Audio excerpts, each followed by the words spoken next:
A céltudatos nagypontyhorgászat az utóbbi egy évtizedben elképesztő módon felfejlődött. És itt nem feltétlenül a modern horgászeszközökre, végszelékekre és egyre hatékonyabb csalogatanyagokra gondolok, hanem a horgászvizekre és az azokban élő halállományra. Nyilván mit sem érne nemes sportunk, hogyha nem lenne olyan nemes ellenfél, akire érdemes lenne horgászni, és szerencsére egyre több olyan vízterület van, ahol bizony kapitális méretű pontyok élnek már. Ha belegondolok abba, hogy mondjuk 10 évvel ezelőtt, hogyha valaki fogott egy 20 kg feletti pontyot, akkor annak csodájára jártak. Míg most ez hétköznapinak számít. A vízkezelők, legyen az egy horgászegyesület, vagy egy magánszemély, felismerték azt, hogy sokkal értékesebb a tavuk, sokkal vonzóbb, és nyilvánvalóan sokkal több napjegyesre és végül árbevételre számíthatnak, hogyha kapitális méretű halakat rejt a tavuk. A szigorú halvédelmi szabályoknak köszönhetően, illetve a horgászok sportszerű hozzáállásának köszönhetően együttesen elegendő volt egy évtized ahhoz, hogy szinte nyugodtan mondhatom, hogy Magyarországon már nincs olyan vízterület, vagy nagyon-nagyon kevés, ahol, és legyen szó ez egy magántulajdonban lévő, intenzíven telepített tóról, vagy pedig egy horgász egyesületi kezelésben lévő tóról, ahol ne lenne akár 20 kg feletti kapitális méretű ponty. Sőt, egyre több olyan vízterület van, ahol jó eséllyel számíthatunk 30 kg feletti pontyokra, vagy akár 40 kg felettiekre is. Eljutottunk oda, hogy jelen pillanatban Magyarországon, igaz egy osztrák tulajdonban lévő, de Magyarországon található tavon fogták ki a legnagyobb világrekord méretű tőpontyot és a legnagyobb világrekord méretű tükörpontyot, amelynek a súlya meghaladja már az 50 kg-ot. Elképesztő módon fejlődnek hazánkban a pontyok, és nem tudhatjuk, hogy mi lesz a felső határ. Lehet, hogy néhány év múlva 60 kg feletti pontyokról fogunk tudni majd beszélni. Ki fog derülni? De ami fontos, hogy nem csak hazánkban, hanem Európa, illetve, ahogy említettem, a világ több különböző pontján is hihetetlen módon fejlődik ez az iparág, ez a fajta horgászmódszer, ahol fontos részét képezi a horgászatnak a pontyos kultúra és a nagypontyhorgászat. Persze lehet ezzel ellen ágálni, és már hallom, a fülemben cseng az, hogy jó néhányan azt mondják, hogy ez már nem horgászat. Bezzeg akkor, amikor cserkelve a hínályukakban kergettem, üldöztem a pontyokat, vagy a nádas sűrűjében, és ott fogtam meg a 3-4 kg-os pontyokat, az mennyivel nagyobb élmény nyújtott, mint amikor fogok egy 20 kg-os pontyot, mondjuk akár a Balatonból, a Dunából, a Tiszából, vagy egy kisebb méretű tóból. Nekem ezzel semmi problémám, sőt, szerintem a horgászok döntő többségének egyáltalán nincs ezzel gondja, hiszen mindenki el tudja dönteni, hogy hol szeretné megfogni álmai halát. Hogyha olyan körülmények közepette akarja megfogni, mint az előbb említettem, hát akkor tessék, nyugodtan lehet úgy is próbálkozni, de nyilván azt is figyelembe kell venni, hogy az embereknek egyetlen egy dologból van a legkevesebb az utóbbi időben, az pedig nem más, mint az idő. Egységnyi idő alatt akarják a maximumot kihozni az adott vízterületből, tehát relatíve gyorsan, rövid alatt szeretnének nagyobb pontyokat fogni. Nincs ezzel probléma, tehát hogyha az embereknek erre van igényük, akkor ezt kell kiszolgálni, és ehhez illeszkednek, ehhez alkalmazkodnak azok a szolgáltató egységek, azok a tavak, amelyek ezeket a vendégeket várják. Mindenkinek szíve joga eldönteni, hogy végül hol akar horgászni. De nagyon érdekel a ti véleményetek. Mit gondoltok az eddig elhangzott gondolatokról, illetve ti személy szerint hol szeretnétek megfogni álmaitok pontját? Milyen vízterületen horgásztok? Mit preferáltok? Írjátok le akár most itt élőben, a chatfalon, a premier során, vagy pedig a későbbiekben, itt kommentben a film alatt. Nagyon érdekel, hogy mi lesz ennek a végeredménye, ennek a diskurzusnak, ennek a beszélgetésnek. És hát persze, ha már említettem, hogy akár az élő chatfalon is le lehet írni a véleményeteket, bizonyára sokan nézik most is egyébként ezt a filmet, akkor minden alkalommal felmerül az, hogy gyere el ide, gyere el oda, kérlek tedd próbára magadat, érdekel, hogyan horgásznád meg te ezt az adott vízterületet, és nagyon sok kedves külföldi meghívás is kapok. A legtöbben egyébként külföldről, Szlovákiából és Romániából nézik a mi filmjeinket. Ugye nyilván itt él a legtöbb magyar nyelvű közösség, valószínűleg ennek is betudható az, hogy nagyon népszerűek ebben a közegben is a filmjeink, és legutoljára Arad mellől kaptunk egy nagyon kedves meghívást. A Monster Carp Lake tulajdonosa keresett meg minket, Rokolya Péter barátommal közösen, hogy nagy szeretettel vár minket egy nagypontyos horgászatra. Ilyenkor mindig megboldogult édesapám szavai jutnak az eszembe, aki számos alkalommal elmondta nekem, hogy drága kisfiam, olyan helyre menj, ahol szívesen fogadnak. No, ide, amikor megérkeztünk, itt aztán tényleg nagyon szívesen, nagyon kedvesen fogadtak minket, már ez megalapozta a jó hangulatát a későbbi túrának, és alig 24 órája horgászunk itt, nézzük meg, hogy mi történt ez időszak alatt.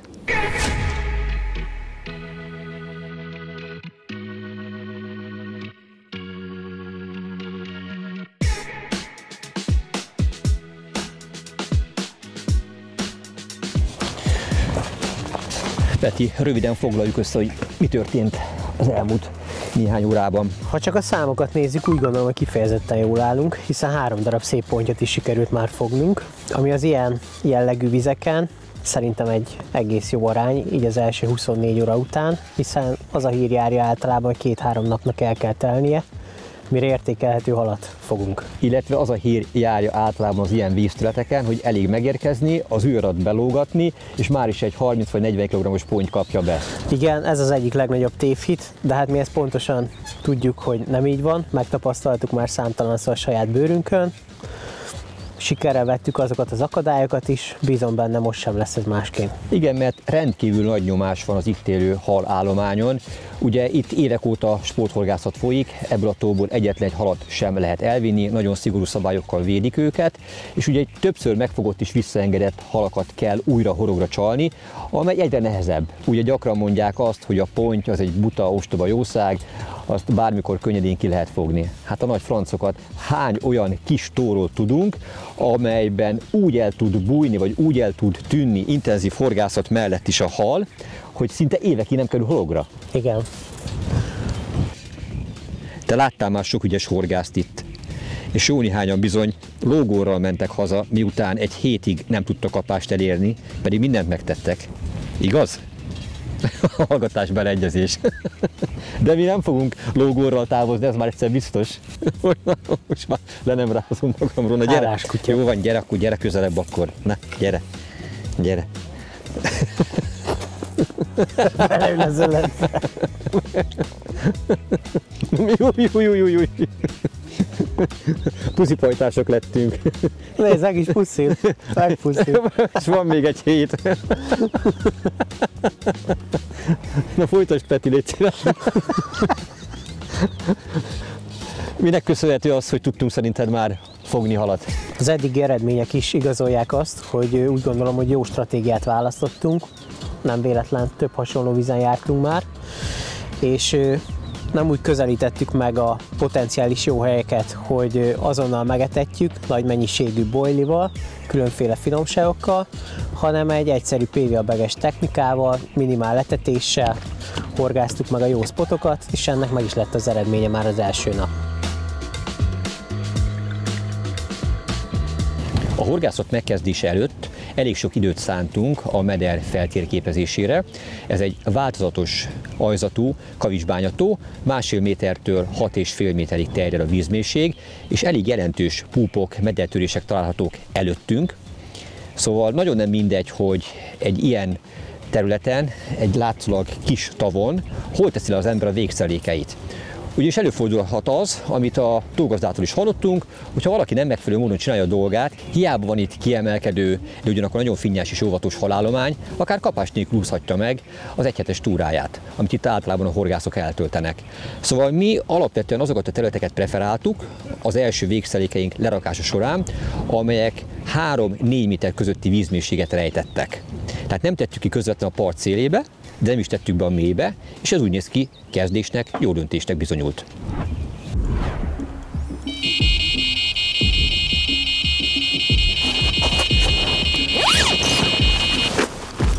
Ott az első. Arra rakom ezt a bohócot. Pattogott a nagy izén. Bukkanon. Milyennek érzed? Jónak, már most úszik felén. Gyönyörű holdfényes éjszakánk van. Nagy meglepetésünkre az első éjszaka kapás érkezett. Igen. És milyen nagy öröm ez, hogy egyből úgy érzem, hogy egy viszonylag jó hallal küzdhetek. Lassan, komótosan úszik a botgörbületéből ítélve. Ha a nagy legendákból indulunk ki, majdnem teli hold van, hát ha egy darabos ponty érkezett. Pont beszéltük, hogy ilyenkor talán csak a nagyobbak esznek. Te mondtad, hogy a teli hold neked soha nem szokott bejönni. Soha. Tessék, itt az első. Én nem baj, ha nincs mindig igazam. Sőt, most kifejezetten örülsz neki. Pont a középső botra jött a kapás. Ez zsinórok közt azért nem egyszerű játszani. De Fekete zsinór jól látszódik, ugye? pont jól látszódik, Semmi. de legalább partról van lehetőségünk fárasztani, ezt most kihasználjuk, és egyébként viszonylag könnyedén jön.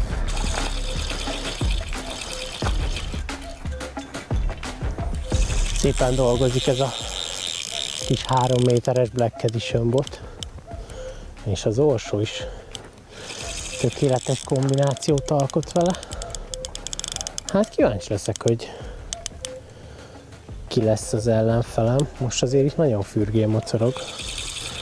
Nem egy nagy harra utal. Kakuk éjszaka is nyomja. Ez milyen kakuk?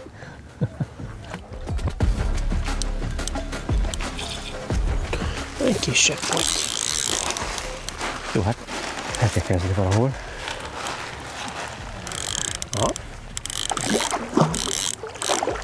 Kis panyalos. Egyedi pikkely mintázatú. Csak neked, csak most. Kedvenceid közül. Hát, van a tóban több ilyen egyedi tükrös. Jó erőben van, jól dolgozik. Kristálytiszta víz, oxigéndús. Botot, hogy hajtogatja. Ja. De nyelvfasz jössz a vízen? Aha, van bőven. Szép lelém fújta. Mondom, ez nem Napközben volt. egy darab se volt. Ja, most meg itt. Havazik. Na, elfáradt. Ez az. Gratulálok. Köszönöm szépen. Általában mindig az első a legnehezebb, de ez most elég korán érkezett. Igen. Úgyhogy bizakodásra adok. Rácáfolt a szokásunkra. Szuper. Mondjuk ám egyszer. Ez szépen akadt, ez nem ment volna. Tonhalszúnyog lárva magnum volt.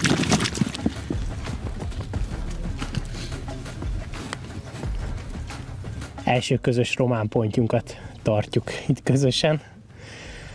A Monster Carp Lake-ből egy tükrös. Hát még nem az igazi Monster, de reméljük hamarosan ők is megtisztelnek minket.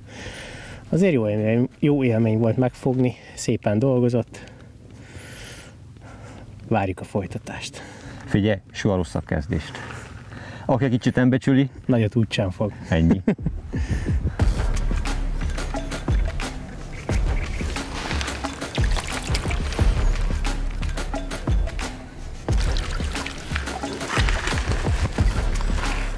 Álljon meg, álljon meg. Mit szólsz? Az első pontnál fürödni kell a romániai tóba, jó? Gyere, rög bele. Oké, semmi gond. Gratulálok, Petikém. Köszönöm szépen. Most én következem. Szép kicsit megfogtam, most eljössz a csúnya nagyja. Így van, ez így szokott lenni. A nagyponty horgászatnak számos eredményes módszere és eszköztára van. Az utóbbi néhány évben nagyon felerősödött és nagyon hatékonnyá vált a PVA-beges technika.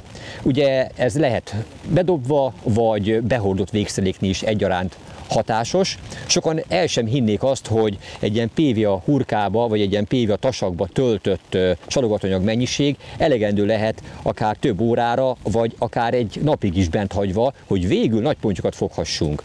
Na most az igazán óvatos és nagytestű halak viszont pont így foghatók meg szerintem, mert minimális mennyiségű csalogatanyag van a horog körül. Amikor ő oda megy, akkor igazából a sok apró falat között csak is kizárólag a horog mellé elhelyezett lebegő, vagy fekvő, vagy kikönnyített csalit találja, és ha az ízik neki, fel is fogja azt venni.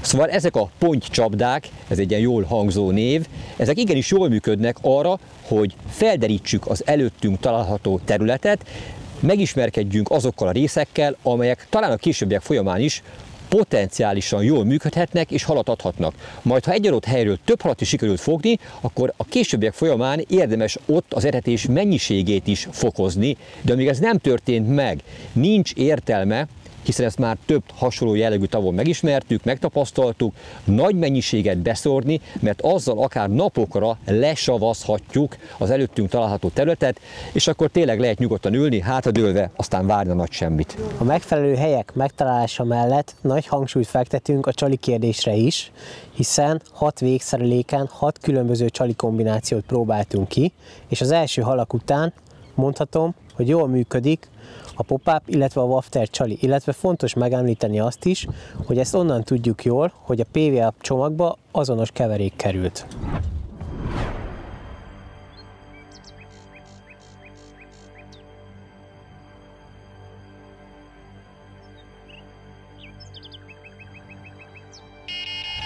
Hajnali 5 óra van, és megérkezett számomra is az első kapás. Kellemetlen csípős hideg van, pont szemből kapjuk a szelet, amely még csípősebbé teszi ezt a reggeli órát.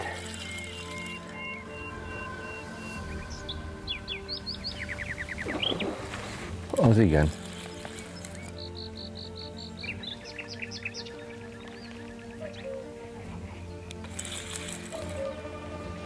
Él a természet. Szól a kakuk, madarak csiripelnek, és időnként hatalmas pontyok ugranak. Közelít már.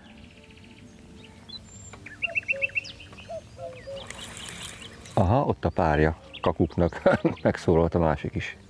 De ez is szép spanyolos. Egyedi úgy tűnik, ők esznek most. A Ronirik pop-upot megtalálta. Sweet szín? Nem, ezen a Sea Monster volt. A Monster tavon milyen legyen? Jogos. Sea Monster. Akkor szép lassan gyere ide hozzánk. Ismerkedjünk meg egymással közelebből. Gratulálok. Köszönöm szépen. A második már a miénk. Egy éjszakán belül. Itt a csali a kezemben. A csata után ennyi maradt belőle, de ő még visszahozta a csalit. Sea Monster, Ronirik pop-up 14 mm-es méretben. Ez ott az első halam. Ezek a te kedvenceid, Peti. Igazán különleges, egyedi pikkely mintázatú spanyolos tükörponty. Pontosan az. Egy ilyen fulliszkeld teli spanyolos. Igen. Fogtál már ilyet? Nem. Nagyon jó pofa hal egyébként. Bár talán Amerikában fogtam egyszer egy igen hasonlót. Tényleg.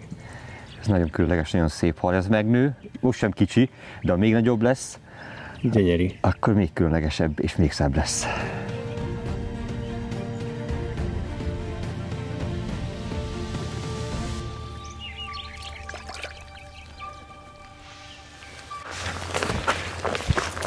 Nagy gratulálok, Gábor. Köszönöm. Soros a folytatást.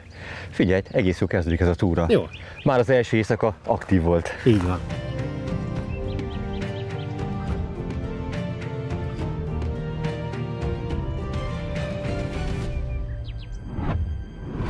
Már az első 2 hal kifogása, illetve az azt követő harmadik gyönyörű ponty egyértelműen megmutatta nekünk azt, hogy kizárólag a lebegő, spinnerigen felkínált pop-upok, vagy pedig a könnyített csali ad halat, a többi fenéken fekvő csali érintetlen maradt.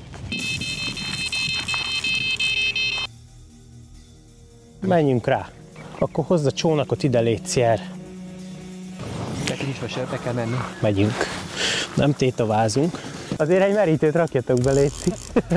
Köszi. Intenzív kapás érkezett a jobbos botomra. Ez egy spinner-rig volt. Egy pop-up-pal. Ronirik széria. Imádják ezt a csalit a halak. 2 pontyon már túl vagyunk. Reméljük, hogy a harmadik is hamarosan meg lesz. Aha. Ez jóval arrébb is van.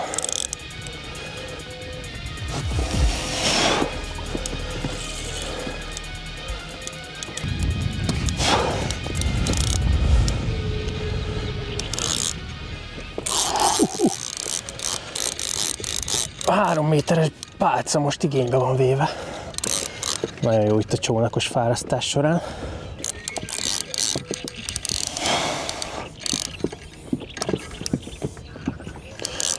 Pattant egy baromi nagyot a bognár tüskén.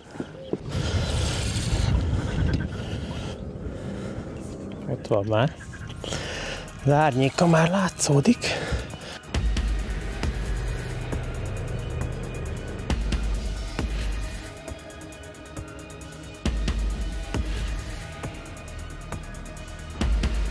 Egy intenzív fárasztás vége fele közeledünk. Látjuk már, kivel küzdünk, egy gyönyörű nagy spanyol. Mintás tükörponty. Hát, jóval nagyobb, mint az előző kettő. De brutálisan erősen küzd. Tényleg alaposan próbára teszi a felszerelés minden elemét. Álljuk a sarat, jöhet a merítés. Ha ő is úgy gondolja.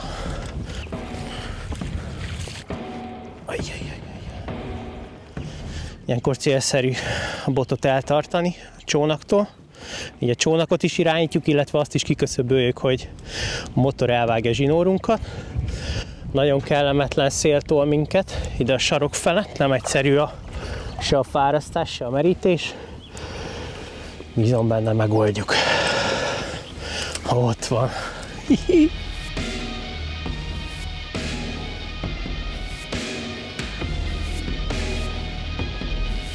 Megérkeztünk, sikeres volt az akció. Látom, megvan már a malacka. Úgyhogy hamarosan mutatjuk. Jó. Jó súlya van ám ennek, van hallod. És milyen szép. Bonts csak ki. Mi volt a csalid? Spinner, igen. Egy nagyobb méretű vajsabb sajtpopa. Embuti kárpopap. Ez nagy kedvencem, ez a színkombináció. Itt van a szájában még. Nézd. Ez tökéletes akadás. Ott van. Aha. Most esett le, de... És egy nagyobb méret. Lehet feltűnőbb ebben a tiszta vízben. Ez a legnagyobb méret, igen. Mindig ez a hal. Nekem is nagyon tetszik. Szeretjük őket, meg ők is minket. Minden porcikája épp és egészséges. Makulátlan. Szerintem horgon sem volt ebben az évben még, vagy lehet az előzőben sem. Hát olyan 15 kg körül tippelem. Nézd, milyen szép. Mekkora. Mekkora hátúszó, mekkora bognár tüske. Nagyon bitang hal. Ez az. Nagy csata volt, láttam. Ügyes vagy. Köszönöm szépen. Az ilyen különleges halakért érdemes ilyen tavakra ellátogatni, mert ez tényleg nem hétköznapi trófea.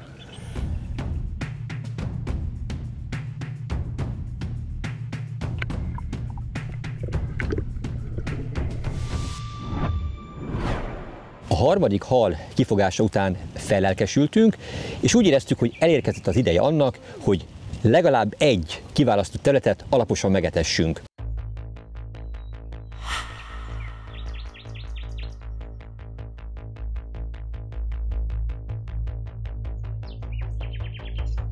Újfent körbejártuk az előttünk elterülő részeket, és végül is egy olyan 3,5-4 méter mélységű, egyenletesnek tűnő platót alaposan megetettünk, amely a túlsó parttól minimum 50 méter távolságban található.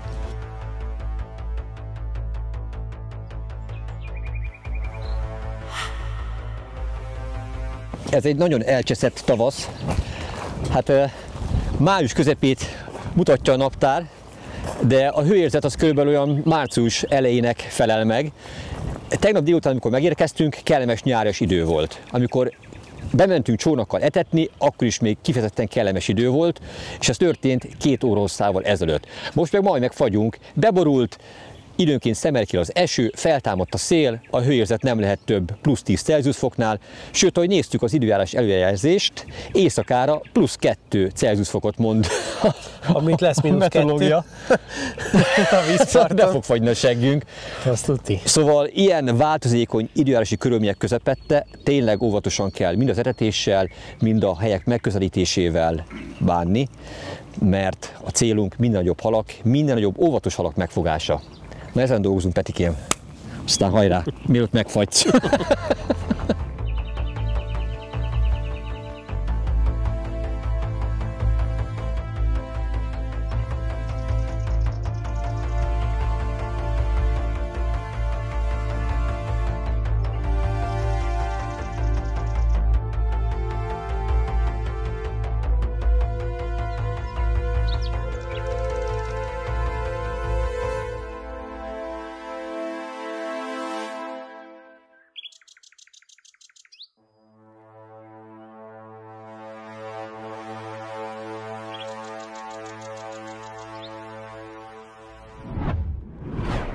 Érdekes az aktuális helyzet, egyáltalán nem állunk rosszul, sőt, kifejezetten jól fogjuk a halakat.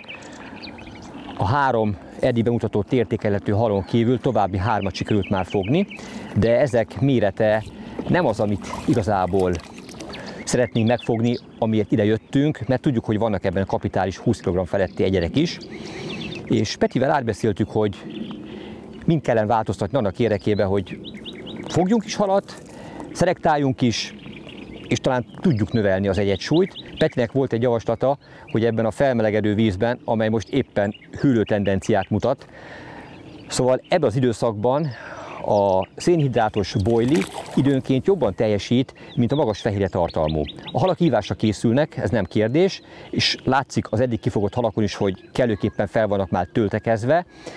Ilyenkor a gyors energiára és alapvetően a halisztmentes szénhidrátos bojlira van bizonyos egyedeknek szükségük. De hogy most melyiknek éppen milyen az ízlése, melyik csábul el erre, ez mindig csak utólag derül ki. Egy szó mint 100, Peti azt mondta, hogy próbáljuk meg a spanyol mogyoró fantázia nevű, tényleg full 100%-ban szénhidrátos bojlinkkal a horgászatot. Természetesen ilyenkor nem egy éles váltással mind a 6 végszeléket ezzel látjuk el, hanem csupán kettőnek a hajszálelőkére fűztünk fel ilyen bojlit. Az egyiket azt egy vajsav mész pop-uppal kikönnyítve, míg a másikat szólóban helyeztük fel a hajszálelőkére. Mind a kettőből 20 mm-es méreteket fűztünk fel, és ezek kerültek etetőhajóval a kiszemelt pontokra. Ha szelektálásról van szó, akkor fontos azt is tudni, hogy persze valamilyen formában fel kell hívni a figyelmet a végszerelékre, a végszerelék mellett található csalira, de hogyha túlságosan sokat jutatunk be, akkor nyilván ez elsőként a legfürgébb kisméretű halak figyelmét kelti fel. Az igazán nagy óvatos halak legritkább esetben mennek a nyüzsgő pontyboly vagy kisebb halak közelébe, nagy ívbe elkerülik ezeket, mert megtapasztalták, hogy ez veszélyt jelenthet. De hát akkor mégis egy szem bojligolyó elegendő lenne arra, hogy kellő ingert és impulzust adjon a vízben, és végül megfújjuk vele a halat. Vannak olyan vízterületek, ahol igen, de mi úgy gondoljuk, hogy itt azért csökkentve a bejuttatott csalogatóanyag mennyiségét, azért minimum egy 3-4 szemet felezve, PVA szalagra felfűzve még mellé kell helyezni. Na, így került be az a végszelék, amely végül hozzásegített az eddig kifogott legszebb pontjunkhoz.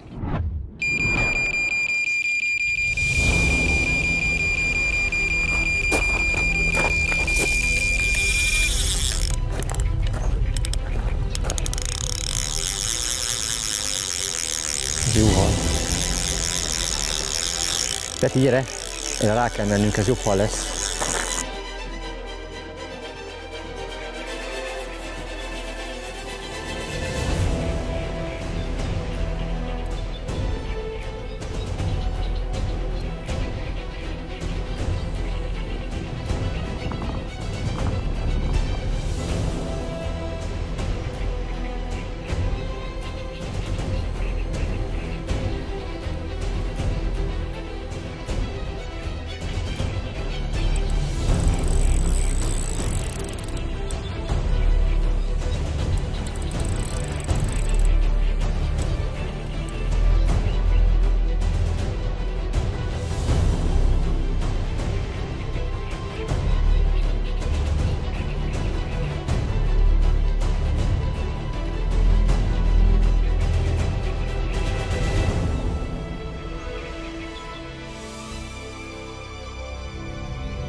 Kezemben túránk eddigi legnagyobb és talán legszebb tükörpontja.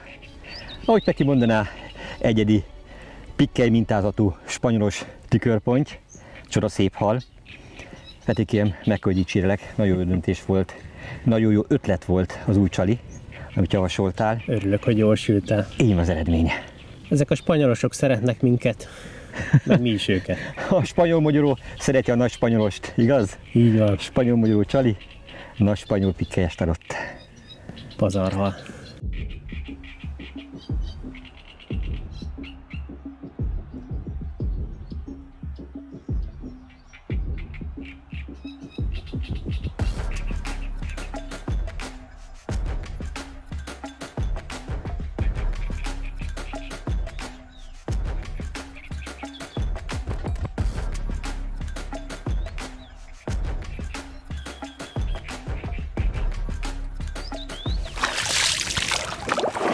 Nagy gratula, Gábor! Köszönöm, egyre Peti. nagyobbak jönnek. Igen, lépésről lépésre haladunk előrébb. Számos alkalommal mondtam már egyébként, hogy szinte közhelyes, de igaz, csak akkor tudunk előrébb lépni, csak akkor tudunk végül célt érni, hogyha csapatban dolgozunk együtt. Én büszke vagyok a csapattársaimra, a barátaimra, hiszen tökéletes egységet képezve, szinte egymás gondolatait látva próbálunk meg előrébb jutni. Most ez a csali tipp már is a túra eddigi legnagyobb pontjához segített hozzá, és hát nyilván van még pár napunk. Lépésről lépésre haladva biztos vagyok, hogy még nagyobbakat tudunk majd fogni. Így lesz. Dolgozzunk tovább. Mivel a szerelékünk quick change-es, így most előkészítenék néhány előkét, melyet minél egyszerűbben ilyenkor az ólom clipsbe tudunk akasztani. A csali kombinációnk 2 összetevőből áll, ehhez nincs másra szükség, egy Embutrik vajsav mész pop-upra, illetve 20-as méretű spanyol magyaró boilira. A tégelyből a kisebb méretű pop-upot használom most. Ez 13 mm. Jöhet a boili, ígyni, egymás mellé, egy tökéletes hóember felkínáláshoz. Itt van az előre megkötött horog, egyik kedvenc felkínálásom, a hóember szerelék, és csalizzuk. Majd egy V-stopperrel fixálom az egészet.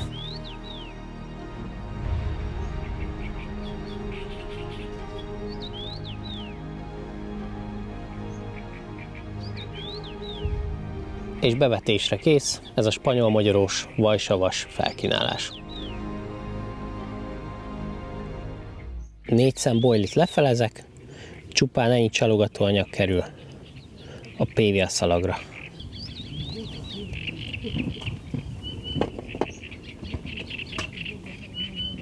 Felkerülnek a boilik az extra hosszú fűzőtűre,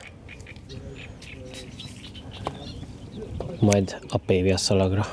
A szalagot így duplán veszem egyszerűen, beakasztom, kis csappantyút ráhúzom, és jöhetnek a felezett szemek. És mindösszesen ezt akasztom a horogöblébe.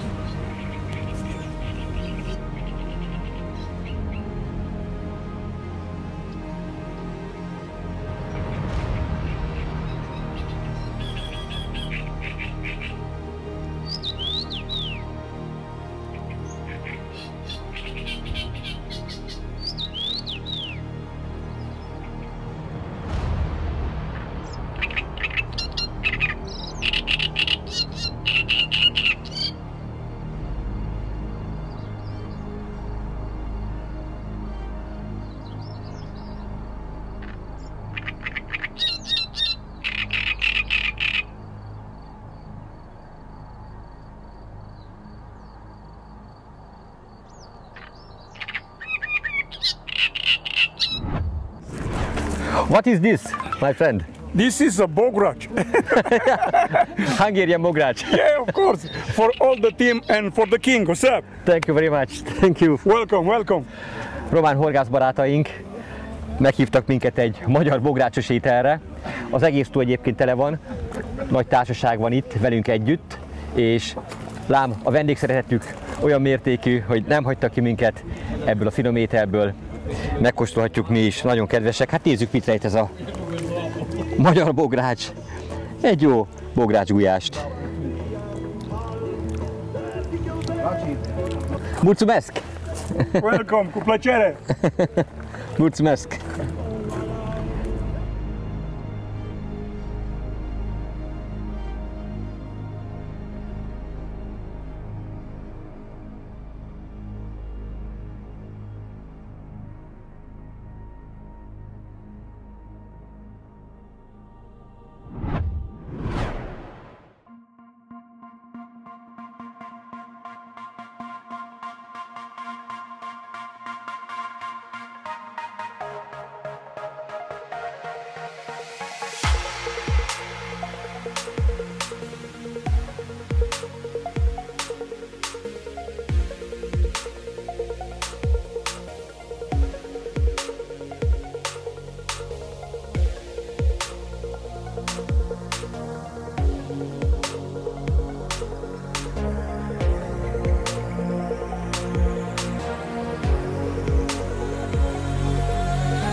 Jó hal lesz ez.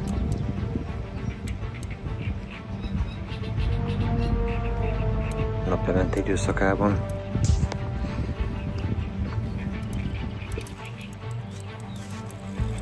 Nagyon szépen forgatja a csónakot. Ebből még bármi lehet. És masszívan tartja magát. Hogy el volt akadva?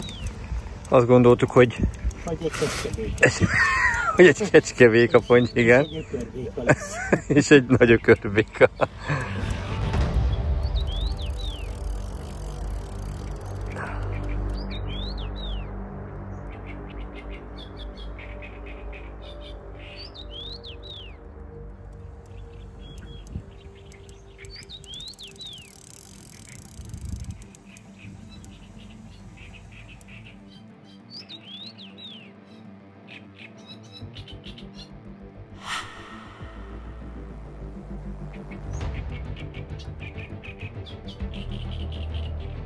Pedig nem taknyoskodom. Kivételesen. Nem taknyoskodsz, húzod rendesen? Ez ilyen bubikattól?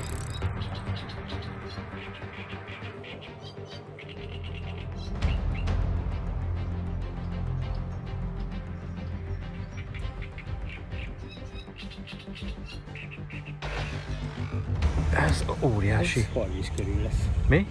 Ez inkább 30. Ez ilyen 30-as forma.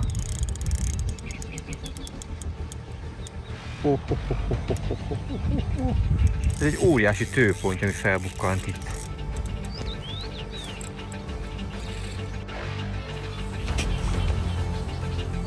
A számok azért vannak, hogy valóra váljanak, barátok. Júj, mekkora ponty!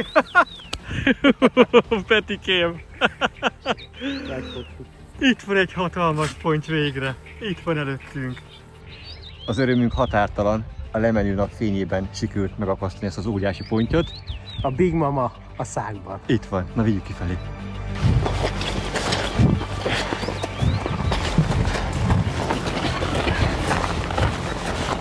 Ez tekintélyes méretű hal.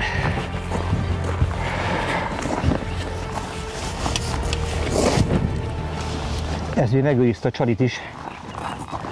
Itt van a szájában. Hot mango pop-up. De jól akadt. De milyen szereléken? Majd mesélünk arról.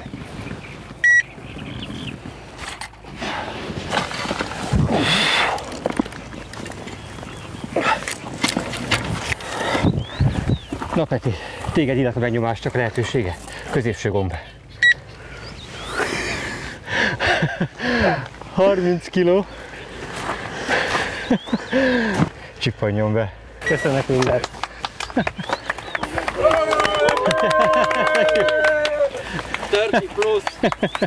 Big one. Thank you. Thank you, Rapa. Thank you. Román horgászbarátok is Velünk örülnek. velünk együtt örülnek. Thank you very much. Hihetetlen ez a pillanat. Boldogságunk, az örömünk leírhatatlan. Ugyanis, ha hisztek, ha nem, ez a harmadik olyan túránk, ahol közösen 30 kg feletti pontyot tudtunk fogni. Ráadásul 3 különböző országban. Elsőként Horvátországban, majd Ausztriában, és most végre Romániában is teljesült mindez. 30 kg feletti tőponty Peti kezében. A közös munka gyümölcse. Történelmi pillanat. Számunkra biztosan.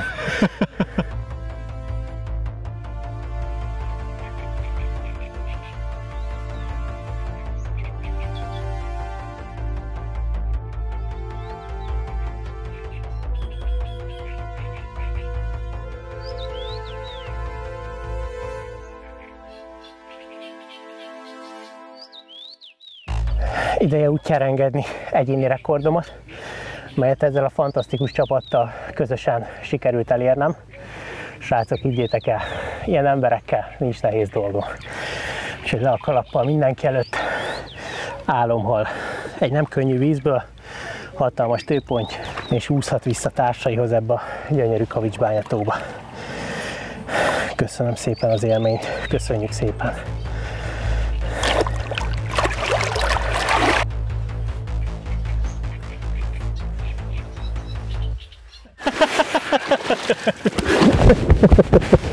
Ó, Peti. Köszönjük szépen! Hihetetlen boldog vagyok. Hát még én. Számos alkalommal elmondtam már, hogy a háttérben komoly csapatmunka folyik.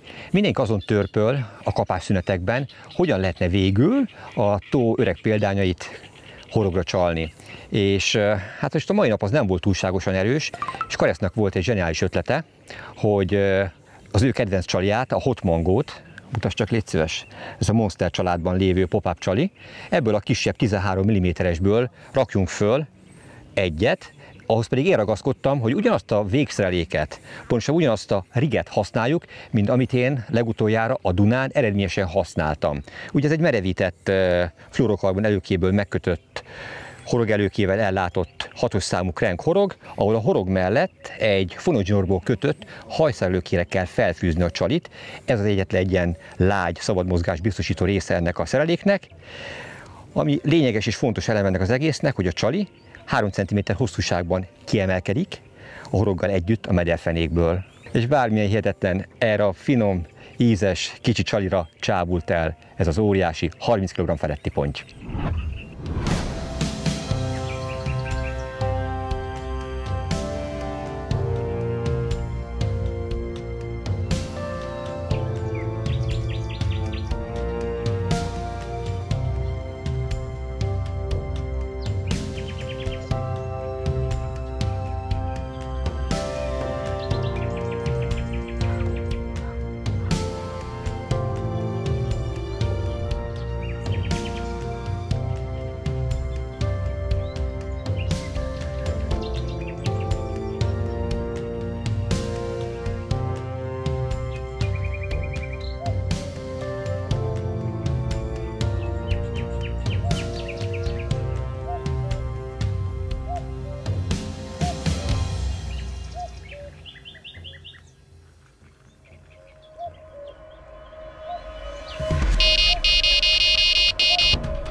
Többször megtapasztaltuk már azt, hogy a meder egyenletlensége miatt ilyen púpok, de nagyon határozott púpok vannak. A zsinór eddig a part irányába mutatott, majd ahogy közelítettem, és a zsinort, ahogy felszedtem, egyszer csak hirtelen ellentétes irányba visszafelé mutatott. Azért, mert a hal megkerült egy ilyen mederfenéken található kavics púpot, és a zsinór nyilván ezt nem tudta lekövetni, de hogy szépen lassan feltekertem, felszedtem, így vált egyértelművé, hogy mi a haladási irány, illetve így tudtam kiszabadítani. Tehát nyilván nem véletlen kérik azt, hogy természetes halakat kizárólag csónakból fárasztva lehessen csak megfogni. Egyrészt lehetetlen is lenne valószínűleg kiszedni, másrészt így kíméletes a hallal. A fárasztás kezd keményedni, de ez egyelőre úgy tűnik, hogy erős hal.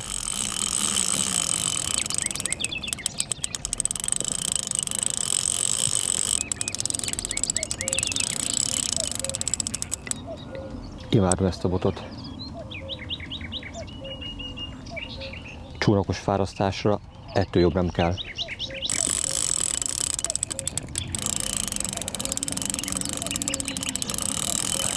Peti óriási hala, az a naplementi időszakában érkezett, míg ez a hal pedig pirkadatkor. A túra elején kisebb méretű 8 és 15 kg közötti halakkal birkóztunk, képletesen szólva. Ezek a tógazda elmondása szerint idén tavasszal kerültek a tóba. A célja az volt, hogy kicsit megmozgassa, felfrissítse a tó törzsállományát, és olyan időszakban is biztosítson kapást, amikor egyébként normál esetben az öregek hallgatnak. Ugyanis nagyon érdekes ez a tó, akik horgásztak már itt, elmondták, hogy előfordulhat olyan, hogy akár 3 napig, jól értitek, 3 napig sincs kapás, bármit csinálnak, bármilyen csalit tesznek föl, bármilyen technikával próbálkoznak, képtelenek a halakat kapásra bírni. Nem tudom, hogy egyébként olyankor mit tesznek, vagy hogy bírják ki ezt a halak, mert a törzsállomány fotóit megnézve mindegyik szétcsattan az egészségtől, nagyon jó erőnek örvendenek, de hát, mint korábban mondtam, mindenki a tó nagy öregjeire vágyik, akiket baromi nehéz fogja csalni.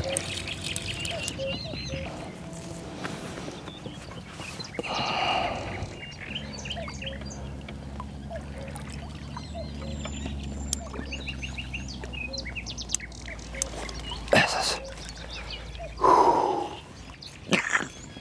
Megvan.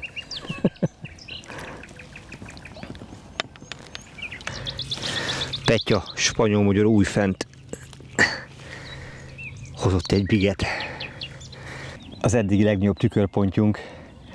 Nincs olyan csúnya nagy, mint a te esti tőpontjod, de ez is egy csoda szép hal az ősállományból. Milyen erős, jól megdolgoztatott, úgy láttam. Nagyon kemény csata volt. Méretihez képest nagyon-nagyon intenzív és erős volt a fárasztás.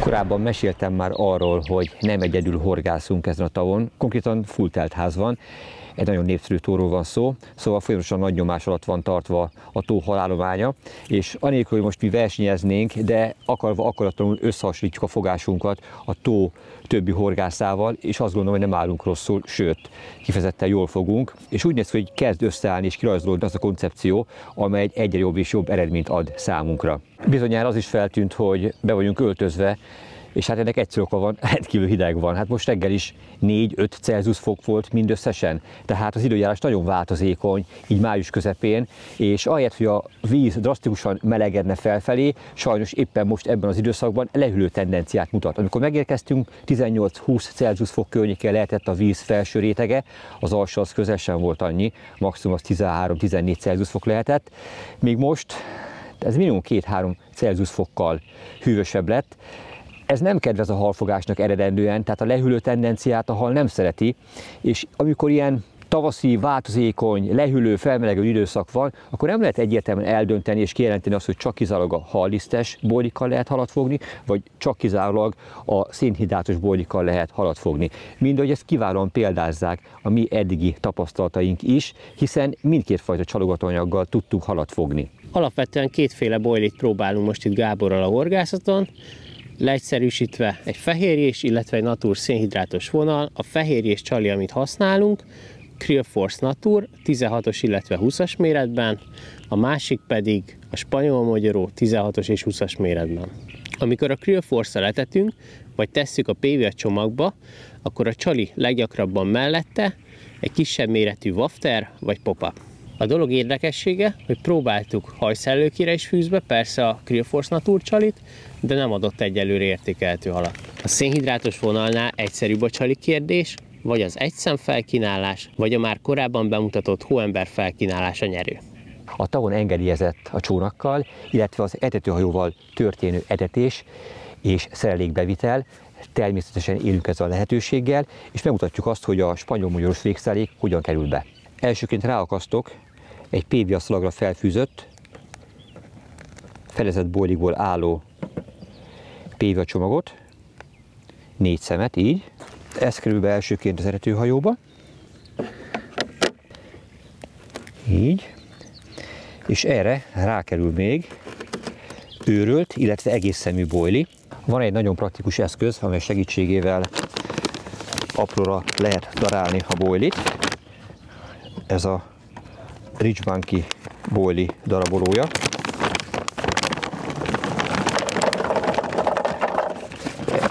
Néhány szemet teszünk ebbe.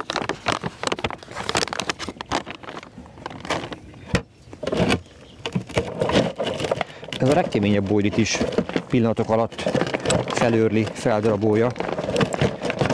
Olyan, mint a krusa egyébként, csak hát sokkal hatékonyabb és gyorsabb. Nézzük a végeredményt.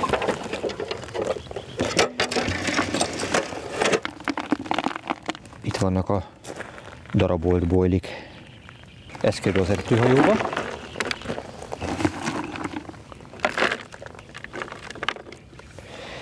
És ehhez kerül még néhány szem, 16 mm-es egész szem spanyol mogyoró bojli.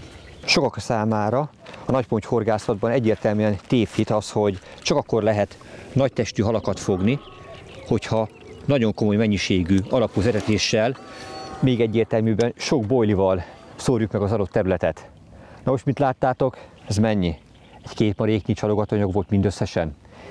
És ennyit viszünk be, ennyivel etetünk. Persze, mint korábban meséltünk erről, van egy etetési pontunk, ahol nagyobb mennyiségű csalogatanyagot szórtunk, de ott az elmúlt 3 napban 0, azaz 0 darab kapás volt. Tök érdekes, ugye? A Deeper Quest etetőhajót használjuk. Meggyőződésem egyébként, hogy ez most a piacon az elérhető legjobb, legmegbízhatóbb etetőhajó. Nagyon könnyen kezelhető. Mutatja a vízmélységet, ugye van benne egy beépített Deeper szonár. Mutatja a halakat. Most azok, hogy mennyire megbízhatók, arra nem vennék 100%-ig mérget, de mutatja. De nem ez az első számú kiindulási alapszámunkra, hanem az, hogy ennek segítségével nagyon szépen kirajzolódik a meder térkép, mutatja a pupokat, mutatja a pontos vízmélységet, illetve rögzíteni lehet azokat a pontokat, ahova a végszeléket a korábbiak folyamán már elhelyeztük. Ezek a zöld pontok mind-mind ezt mutatják, és akkor most ugyanoda fogjuk visszavinni, ahova korábban ezt a végszeléket elhelyeztük, ahonnan az előző hatalmas tükörponty érkezett. Most is látszik, hogy milyen látványos az ajzat, milyen kitüremkedések, milyen sóderpupok láthatók itt. Illetve a kezelését rendkívül mód leegyszerűsíti az, hogy miután kiválasztottuk azt a pontot, ahova az etetőhajót be kívánjuk küldeni, kvázi automatikusan történik minden. Amikor megérkezett, jelzi, illetve látjuk az útvonalat, amelyen halad, látjuk a pontos távolságát a parttól mérve az etetőhajónak. Nagyon-nagyon praktikus és egyszerű tényleg. Soha nem láttam még ennyire praktikus és könnyen használható etetőhajót. Megérkezett a helyre a hajónk, most pedig lerakjuk a végszeréket és az etetőhajó tartalmát.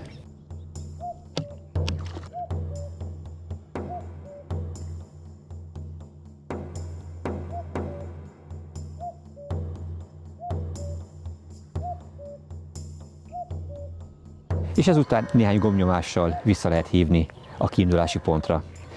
Nagyon nagy segítség ez például, amikor ködös, páras idő van, amikor nem lehet tisztán látni az etetőhajót vagy éjszaka. Akkor sem tudunk vele hibázni, garantáltan visszatér. Mivel 6 bottal horgászunk, folyamat jövünk ki be a vízen, így egy kis hasznos segédeszközt szeretnék mutatni, egy bohócot, amit egyszerűen a zsinórra akasztunk, és így szépen lecsúszik. Feltűnő színének az a jelentősége, hogy jobban látjuk, főleg ezen a fekete zsinórban, amit használunk, hogy merre állnak a zsinórok. Így elkerüljük azt, hogy a csónakmotorral összeszedjük ezeket, megkímélve magunkat néhány órás fejfájástól.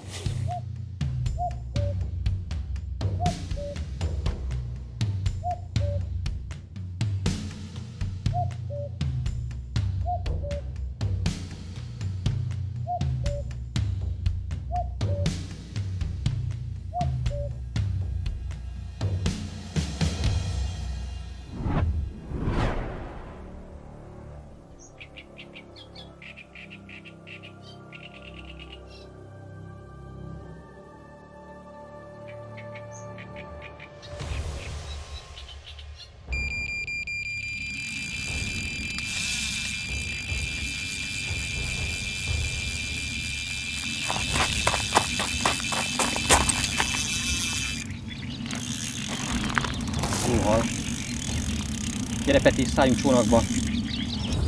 Szépen állt a kertszalon. Jók a kapások. Egyébként lehet, hogy a frissítésnek az üteme, hogy amelyik elsült, azt frissíted. Hát ennyi. Nem kell túl bonyolítani. Az ennyi jobbos 3 be van rakva, most a hónap ilyenkor szedjük ki, akkor ennyi.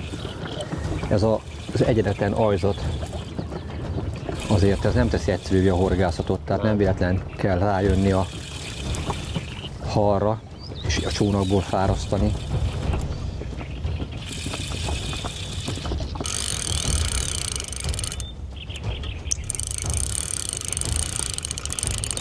Mondjuk most ért észhez. Ez nem pici. Hogy húzza vissza fel a csónakot? Megy a motor? Nem. Akkor mit megyünk ilyen gyorsan? Nem megy semmi.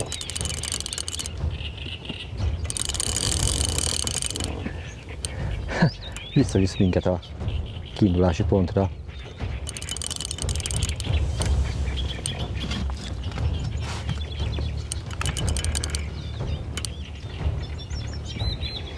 Ezt tetszik ezekben a halakban, hogy mennyire erősek, sportosak. Nagyon.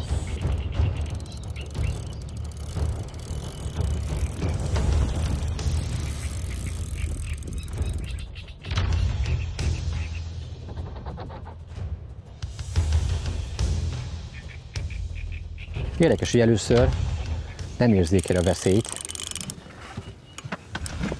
nem érezni, hogy mekkora hal, és hogy erősebbé válik a kontaktus, hogy megérzi a csónak közelségét, na akkor aztán elkezdődik a hadd. Itt vagyunk már a kiindulási pont közelében, a félsziget közelében, visszahúzott minket a hal. És még mindig görbíti lefelé a botot. Láttam a szigetkét a halnak, egy big mama.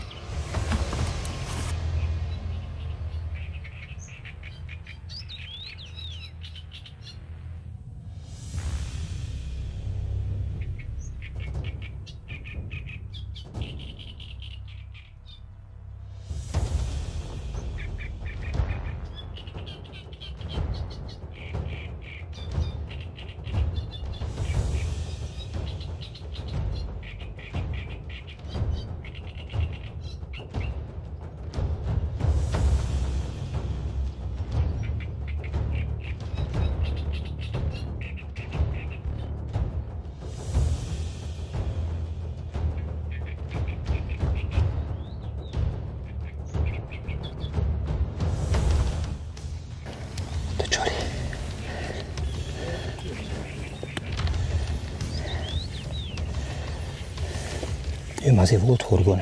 Tónak egy ismert hala.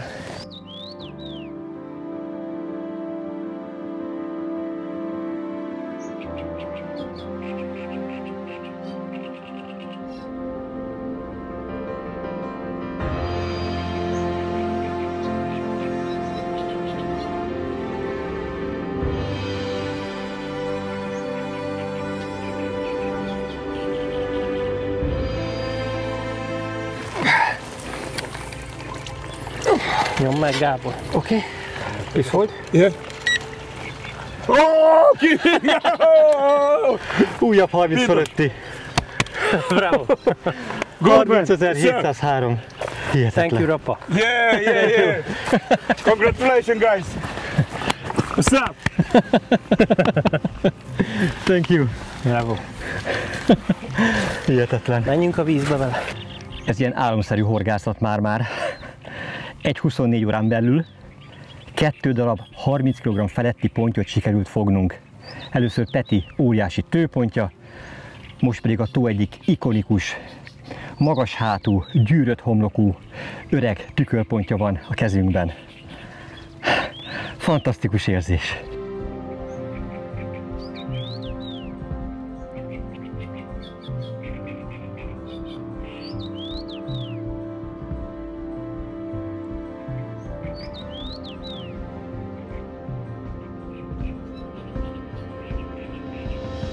Ez az a pontyméret, amely minden pontyhorgász szívét megdobogtatja. Egyszerűen elképesztő, hogy mire képes a természet, és mire képes egy olyan tó, ahol minden a rendelkezésére áll a pontyoknak annak érdekében, hogy a legnagyobbra tudjanak megnőni és kifejlődni. Ez egy csodálatos, szép, kifejlett, hibátlan tükörponty. Óriási, magas háta van neki, és látjátok milyen vaskos? Az extra súly az így képződik, egy idő után már nem tud hosszabb lenni a hal, hanem ilyen rendkívül vastag lesz, nagy púpja, magas háta lesz neki. Csodaszép hal, csodaszép. Emellett a hossza is szerintem közel 1 méter, faroktörig mérve, a farokúszóval együtt pedig hát meg is haladja azt.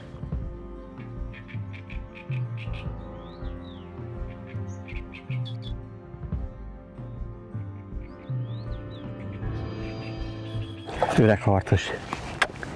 Köszönöm az élményt.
Kezemben az a csali kombináció, illetve annak már a frissített változata, amely az előző 30 kg feletti csodálatos tükörpontot sikerült megfogni.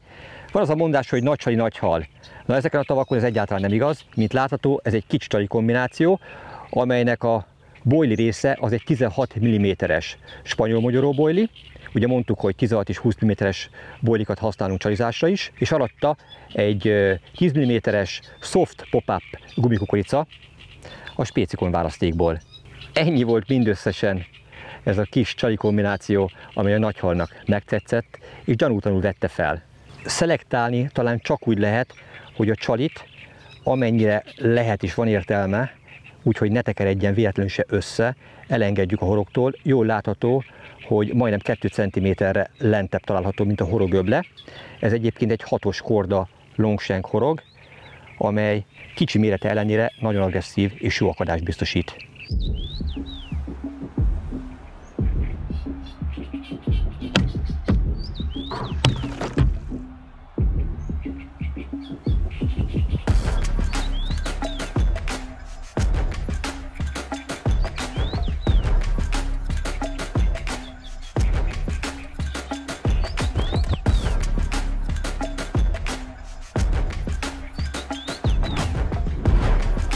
Feljöttem a tó mellett található legmagasabb dombra, és innen a tóra rápillantva teljesen más perspektívából, teljesen más szögből lehet ezt látni, mint amikor a félszigeten nézek körbe, és látom a dombokkal körbezárt, gyönyörű szép kristálytiszta Kavics-bányatavat. Most ebből a magasságból látszik jól egyébként, hogy hol lehetett valamikor a termőtalaj réteg magassága, mennyit kellett kiválni ahhoz, hogy végül ez a 12 hektár alapterületű Kavics-bányató létre tudjon jönni. Érdekességként jegyzem meg, mielőtt lemegyek és a helyeket megmutatom, hogy a tó mélysége 5 és 8 méter között váltakozik, az átlag mélység az 6 méternek tekinthető. Hogyha ezt veszem alapul és mondjuk összehasonlítom egy átlag magyar tóval, amelynek a vízmélysége 1,5 méter, akkor ez a vízfelület és a benne található víz térfogat, akkor az már is 4-szerese ennek a 12 hektárnak, tehát akár egy 48-50 hektár körüli vízterületről beszélhetünk, amelyben a már korábban említett kb. 600 darab ponty él. Ha már itt vagyok, és ilyen gyönyörűen be lehet látni a környező tájat és területet, akkor elmondom, hogy tőlem jobbra Arad található, hátam mögött Zimándúj falu, míg előttem az Erdélyi Szigethegység dombjai láthatók, amelyek a Kárpátok nyugati részén helyezkednek el. Itt már réges-régen befejezték a kavics kitermelését, míg ha körbenézünk, jól látható, hogy a környéken viszont jó néhány aktív kavicsbánya működik, hát így születnek az újabb tavak. Hasonlóképpen mondjuk mint Budapest, vagy 60, vagy Nyéklátháza környékén, ahol szintén aktív kavicsbányászat folyik.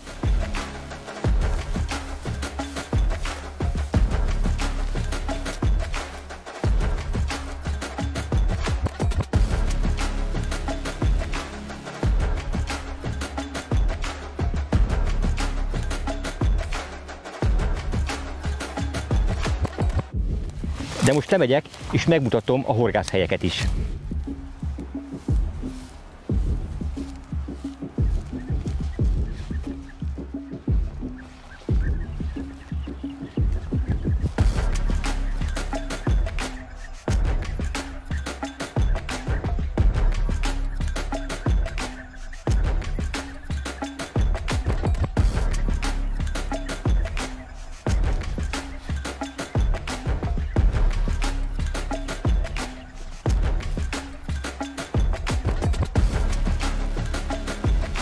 Amikor megérkezünk, akkor kipakolhatjuk a cuccainkat, odaállhatunk a horgászhelyre, viszont miután ez megtörtént, ki kell állni ide a parkírozóba, és az autókat itt kell hagyni.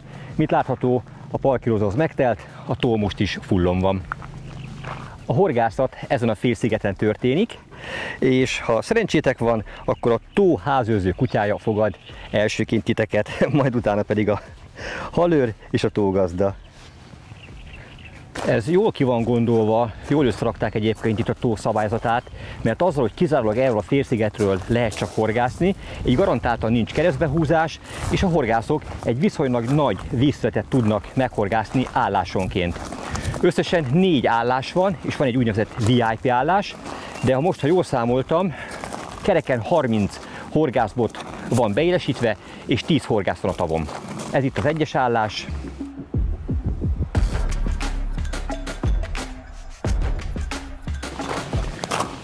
A következő a 2-es állás, amely itt a félsziget sarkán látható ezzel a 2 sátorral.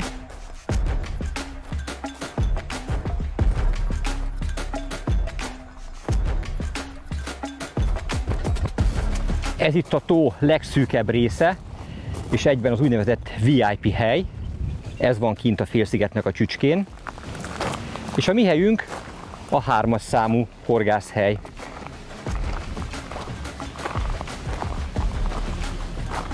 Az előttünk elterülő és meghorgászható vízterület nagysága szerintem közel 4 hektár, az egyik legnagyobb talán a meghorgászható helyek közül. És itt jobb oldalon található a 4-es számú horgászhely.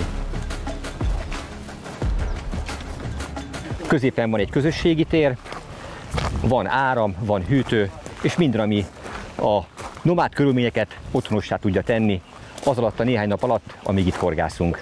A román horgászbarátok, akikkel együtt horgászunk, és a tógazda és a személyzet rendkívül kedves, tényleg, tehát tök jó ide eljönni. Sziasztok gyerekek, örülök, hogy itt vagytok. Most készül a vacsi, egy kis almapálinka, utána meg alvás. Oda kéne filmezni, lássuk a vacsorát. Na, gyerünk közelebb. Úgy látom, most sem fogunk éhen maradni. Biztos nem. Hú, de jól néz ki. Grillezünk, mindjárt Románia micset süssük, és várunk vissza gyerekek.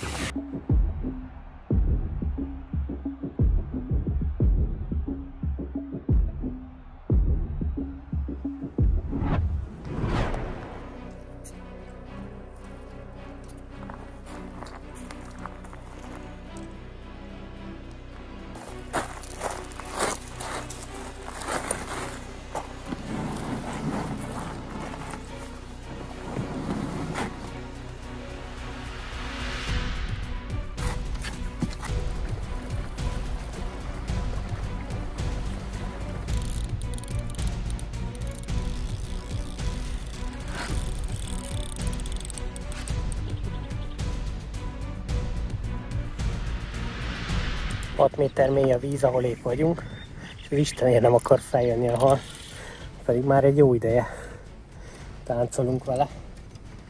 Terhelem, ahogy tudom. észszerű keretek közt, de még pár burványon kívül nem sok életjelet küldött, azon kívül, hogy így ilyen jól megdolgoztak minket. Gyere, Sanyika! Operatőr kollégám azt mondta, hogy Sanyika, aki a horog végén küld, de Peti, inkább Sanyi bácsit cákoljuk meg. Ott van, úgy nézem, elfáradt.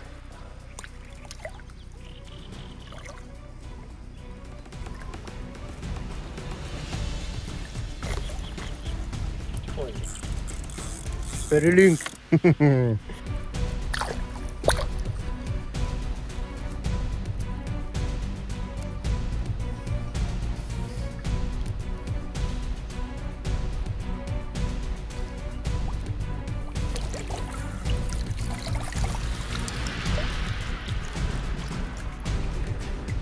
Bomba.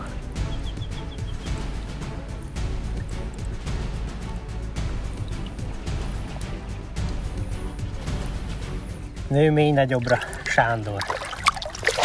Vissza.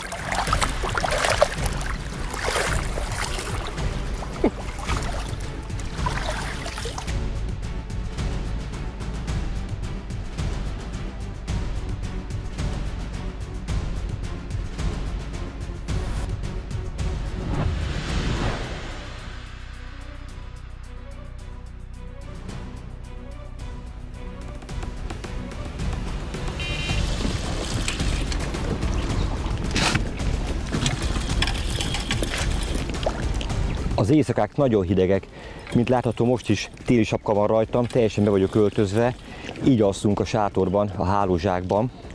Reggelente ilyen 4-5 Celsius fok van, a hőérzet, hogyha fúj a szél, akkor még rosszabb, szóval ezért kell így a tavasz utolsó hónapjában is beöltözni, úgyhogy 2 hétre van tőlünk a nyár. Hihetetlen ez a rendkívül szeszélyes tavasz, de ami a lényeg, egy újabb nagytestű hal van a horgomon, erőteljes, agresszív kapással érkezett.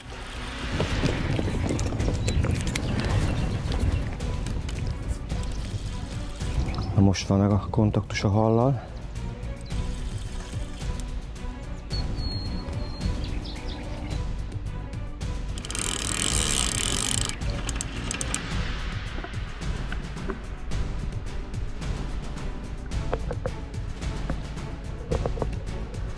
Gyönyörű ez a hal. Milyen szépen pózol.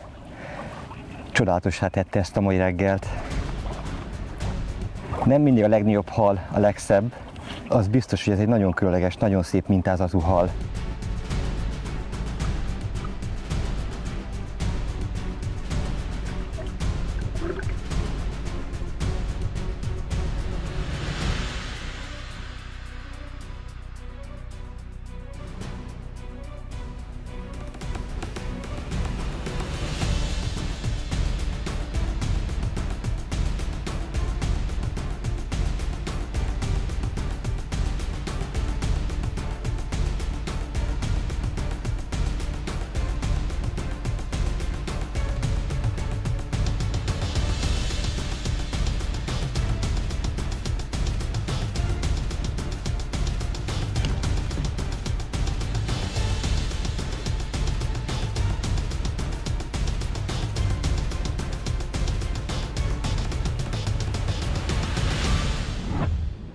A nagypontyos horgászathoz fejlesztett csalogatóanyagok mellett évek óta egyre nagyobb hangsúlyt fektetünk a módszert kiszolgáló eszközök fejlesztésére is.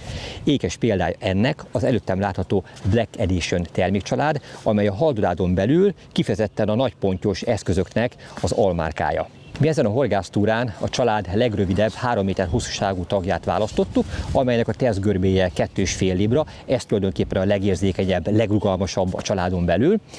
De ide nem is kellett hosszabbot, hiszen a csónakos fárasztások miatt a hosszabb az sokkal körülményesebbé tette volna a halak fárasztását, és végül csónakhoz való odahúzását és megszákolását. Ez egy tökéletes horgászbot a behúzós horgászmódszerekhez, amikor a halakat csónakból kell kifárasztani, és végül szákba terelni.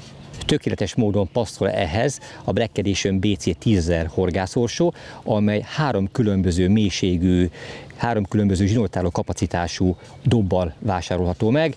A shallow az a távdobós horgászatokat szolgálja ki, a normal spool az a közepes zsinórtároló kapacitású, míg a deep spool az pedig a legnagyobb távolságok elérését szolgáló, a legnagyobb kapacitású orsódob. Nagyon széles zsinórpalettával is rendelkezünk, amely kifejezetten a céltudatos nagypontyhorgászatot szolgálja ki. A Max Motion névre hallgatnak egyébként ezek a zsinórok, több különböző színben lehet ezeket elérni. És nagy dilemma volt egyébként számunkra, hogy milyen színűt használjunk. Az előzetesen begyűjtött információk arról szóltak, hogy némi túlzással lehet bármilyen színű zsinórunk, de kerüljük a flow rikító színű zsinórokat, így mi a feketét, a Real Black-et választottuk a termékcsaládból, és a tó szabályzatában az is egyértelműen rögzítve van, hogy 0,35-nál vékonyabb főzsinort tilos használni, így a mi választásunk a 0,37 mm átmérőjű, itt látható fekete színű zsinórra esett, amely, mint a későbbiek folyamán kiderült, tökéletesen helyt állt a legnehezebb körülmények közepette is, ugyanis szinte minden halunk, amikor rámentünk, azt érzékeltük, hogy egy sóderpupot megkerülve lefűzte magát. Tehát azon húzgálta, dörzsölte a zsinort, míg ezen semmiféle dörzsölés nyomot nem érzékeltünk, és egyetlen egy halvesztésünk vagy zsinórszakadásunk sem volt a túra során. Ilyen helyzetekben egyébként teljesen logikus és indokolt lenne valami fajta líder, azaz előtét zsinór használata, amely ugye pont a kagylóállóságot, illetve az ilyen nehéz terepeken való használhatóságot biztosítja. Ezek általában 0,5-0,55 mm átmérőjűek, de így tilos ezek használata. Így ezért kellett olyan zsinórt választanunk, amely a teljes egészében az ólomig ugye ennek a fajta kopásáróságnak meg tud felelni, és egy kicsit keményebb ez a zsinór, mint az átlagos, de pont ennek a bevonatának, ennek a sprödségének köszönhetően, mint korábban említettem, abszolút megfelelt a nehéz körülmények közepette való használatnak. Nagyon szeretem használni ezeket a Black Edition elektromos kapásjelzőket és a hozzájuk tökéletesen passzoló súlyozott swingereket is, amelyek egyébként világítanak is a sötétben. Nagyon egyszerű a használhatóságuk, nagyon megbízhatóak, és a legzordabb időjárási körülmények közepette is garantáltan jelzik a kapást. Mire van még szüksége egy pontyhorgásznak? Többre igazából nincs. Ami még eszembe jutott, és méltó záró gondolat lehet ennek az eszközbemutatónak, hogy amellett, hogy ezek az eszközök a legnehezebb körülmények közepette is maximálisan teljesítenek, tudják a dolgukat, ami egyébként természetes is és jogosan elvárt, emellett teljesen jól néznek ki. Szerintem úgy nagyon egyben van, nagyon esztétikus, nagyon ízléses megjelenésű, mind a horgászbot, mind az orsó, mind rajta található fekete zsinór, kiegészítve ezekkel a fekete kapásjelzőkkel. Szóval tényleg úgy jó ránézni. Az biztos, hogy a román barátaink, amikor elmentek itt mellettünk, nem volt egyetlen egy sem közülük, aki meg nem állt volna, és ne nézte volna meg azt, hogy mivel horgászunk, és kivétel nélkül mindenki megdicsérte, hogy ezek nagyon jól néznek ki. És igenis számít ez is a horgászatban, mert nem egy évre vásároljuk általában ezeket, sok-sok évig használjuk, és ha még jó is néznek ki, ha ízlésesek, akkor még jobb szívvel, még nagyobb kedvel használjuk ezeket.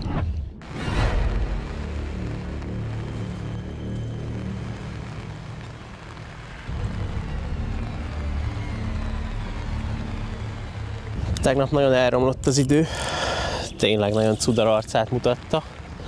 Folyamat esett, de folyamat fogtuk a halakat is. Egészen ilyen 10 pár kilóstól 22 kilóig. Baromi fáradtak is vagyunk. Na most reggel az utolsó bent lévő botunk is elkelt. Szerencsére az idő most már forgatásra alkalmas. Tegnap a nagy esőben nem tudtunk normálisan kamerázni. Újfent a vízen vagyunk, forog a film, és szerintem egy jó halat fárasztok.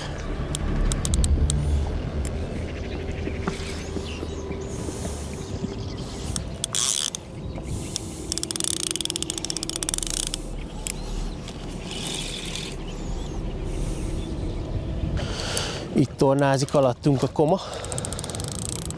Szépen hajtogatja a botot. Rúg néha olyanokat, hogy csak na. Ez mi volt? Mekkora burvány nyomott. És egy harcsa. Hát ez komoly. Ott elégedetlenkedik. Milyen szép színe van. Hát egy harcsa specialista vagy, úgyhogy megkérhetlek, hogy kiveszed? Annyi szerencsém van, hogy operatőr kollégám van velem a csónakban, Takács Peti, aki imádja a harcsákat. Sokat látott már, úgyhogy megkérnélek, Peti, hogy segíts nekem beemelni ezt a nagy bajszút. Ki fogja felvenni? Volt még ez elfáradva. Szerintem te fáradtabb vagy az éjszaka után, meg Gábor is. Ez így van. Egész éjjel mentünk. Köszönöm, hogy kicsit húj. Nem feljebb a fejét, hogy lássam. Legalább lett egy jó felvétel. Még nem fáradt. Nagy élmény ezeket a harcsákat fogni, meg tudom érteni a harcsásokat. Nagyon erős halak. Petivel beszélgettünk közben, hogy célszerű a harcsát beemelni, mikor fáradt el, mi az a pont, hogyha az alsó állkapcsát hagyja már megérinteni, akkor elvileg nyert ügyünk van, beemelhető a csónakba. Na majd talán most.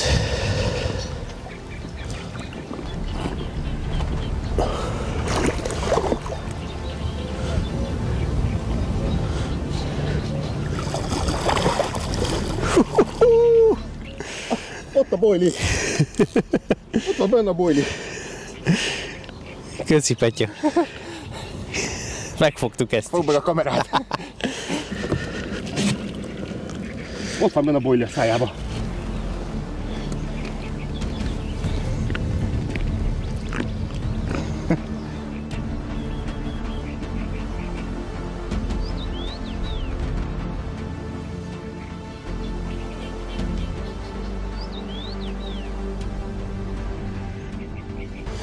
Megdolgoztattál, cimbora. Nem vagyok egy nagy harcsás. Ekkorát még lehet nem is nagyon fogtam. Íme teljes pompájában a nagy bajszú.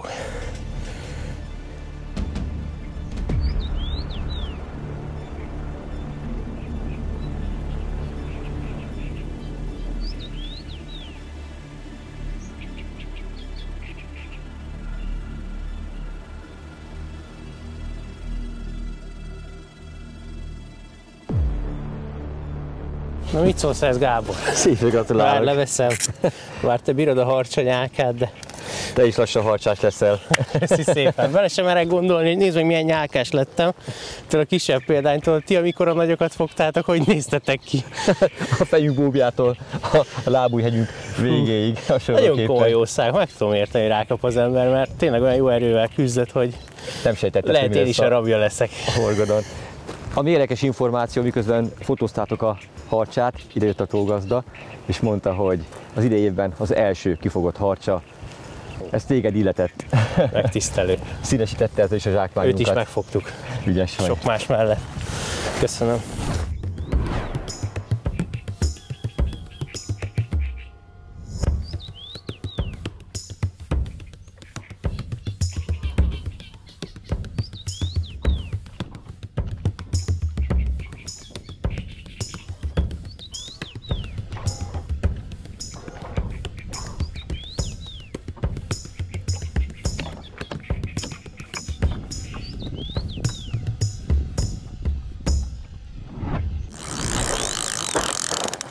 Peti, gyere!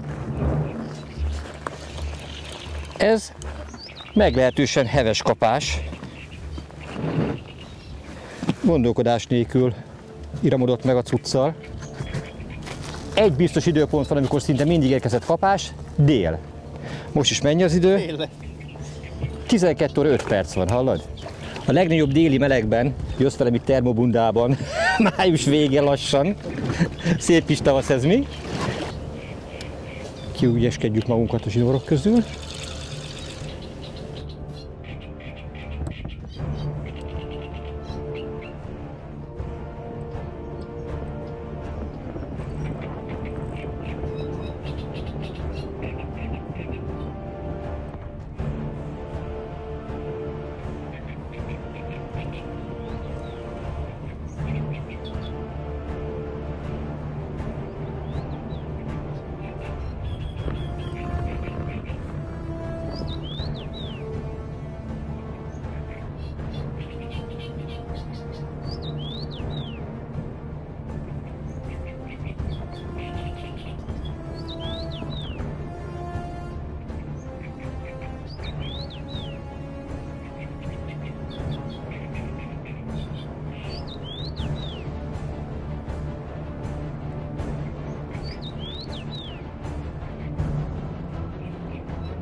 Nagy gratula.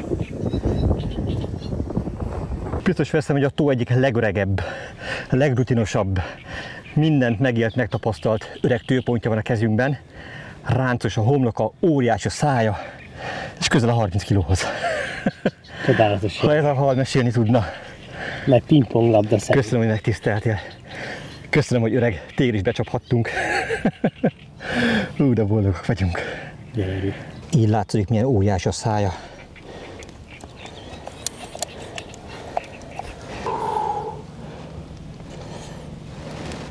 Hatalmas öreg példány.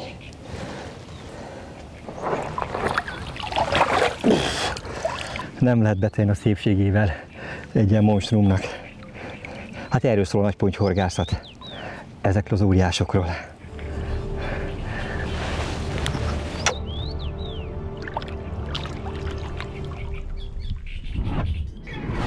A horgásztúránkból körülbelül szűk 12 óra hossza van még hátra, ráadásul a legjobb késő esti, éjszakai és kora hajnali időszak, tehát még bármi megtörténhet, de nyugodt szívvel már most összegezhetjük a horgásztúránk tapasztalatait, hiszen ez a legfontosabb, hogy az, amit tapasztaltunk, azt át tudjuk nektek adni, és hogyha hasonló körülmények közepette horgásztok, akkor ezeket felhasználva ti is eredményesen tudjatok horgászni. Az utolsó 2 nap kristálytisztán összeállt bennünk minden, és ekkor irgalmatlan módon felfokozódott a halfogás üteme, függetlenül attól, hogy jó idő volt, vagy rossz idő. Te számoltad, hány darab pontyot fogtunk? 42 darab halnál járunk jelen pillanatban. Kiemelném a 2 Big Mamát, ugye a 30 pluszosokat. Igen. Meg hát emellett számos komoly halat fogtunk. Nagyon sok spanyol pikkelyest, ugye a kedvenceimet. Igen. Ráadásul mindegyik egyedi pikkely mintázattal rendelkezett. Illetve több 20 feletti volt. Meg egy harcsa, egy szép harcsa is, ugye. Tehát ha most megállnánk, és az összes végszerekünket kivennénk, és egyetlen darab halat sem fognánk már, akkor is nyugodt szívvel mondhatom, hogy egy rendkívül eredményes és tapasztalatokban gazdag túrát zártunk, de még nem zártuk. Így van. Az, ami egyértelműen működött, PVA-beges technika, minimál etetés, ugye kevés csalogatóanyagot juttattunk be a vízbe, csupán a Natur Krill őrlemény került a bagbe, illetve az a speckó végszerelék, illetve előke, amit Gábor ugye bemutatott, egy Hot Mango pop-up csalival. Ez volt a top. A másik pedig, ami szintén sok szép halhoz segített hozzá minket, az pedig a spanyol mogyoró boiling, amikor boilőrleményt juttattunk be kevéske PVA szalagra felfűzött, felezett boilival együtt a vízbe. Ennél a módszernél a csali az egy 16 vagy maximum 20 mm-es spanyol mogyoró boili volt, időnként kikönnyítve egy-egy spécikon pop-up gumikukoricával. Az, ami viszont egyáltalán nem működött, az a nagyobb mennyiségű etetés. Ez tényleg olyan volt, mintha lesavaztuk volna a vizet. Hiába raktuk a bólya köré a végszereléket, kisebb-nagyobb sugarú körben, egyszerűen nem adott értékelhető halat. Viszont volt még egy nagyon fontos momentuma a sikerünknek, egy nagyon fontos és meghatározó eleme, ez pedig az, hogy hova raktuk le a végszerelékünket. Teljes logikus módon az ember azt gondolná, hogy tavasszal a felmelegedő vízben a partcéli sekélyzóna fog működni. Normál esetben ennek így is kellett volna lennie, viszont most mi egy lehűlő tendenciát fogtunk ki. Nagyon kevés olyan meleg nap volt, amikor tényleg a hal kikívánkozott a partcéli sekély felmelegedő vizekbe. Mi érzékeltük és időben észrevettük azt az etetőhajóba szerelt szonár segítségével, hogy a halak az esetek döntő többségében 4-5 méter mélységű vizekben tartózkodnak. Onnantól kezdve, hogy szisztematikusan ide raktuk le a végszerelékeinket, felgyorsult a kapás intenzitása, illetve az is egyértelműen megfigyelhető volt, hogy ha nem egy flat, nem egy lapos mederfelületre tettük le, hanem amely mellett volt egy 10-20, maximum 30 cm-es medertörés, egy kis gödör vagy egy kis púp, ha ennek a környékére tettük le, az olyan volt, mintha megvezette volna a halakat és összegyűjtötte. Itt még előbb érkezett kapás. Ez a horgászat is ékes bizonyítéka annak a sztereotípiának a megcáfolásának, hogy csak is kizárólag nagy mennyiségű etetéssel lehet nagy pontyokat fogni. Na most itt ez pont nem igazolódott, minél kevesebbet etettünk, minél koncentráltabban, annál előbb értünk el kapásokat és fogtunk nagyobb méretű halakat. Szóval kicsit közhelyes, de igaz, a kevesebb gyakorta több.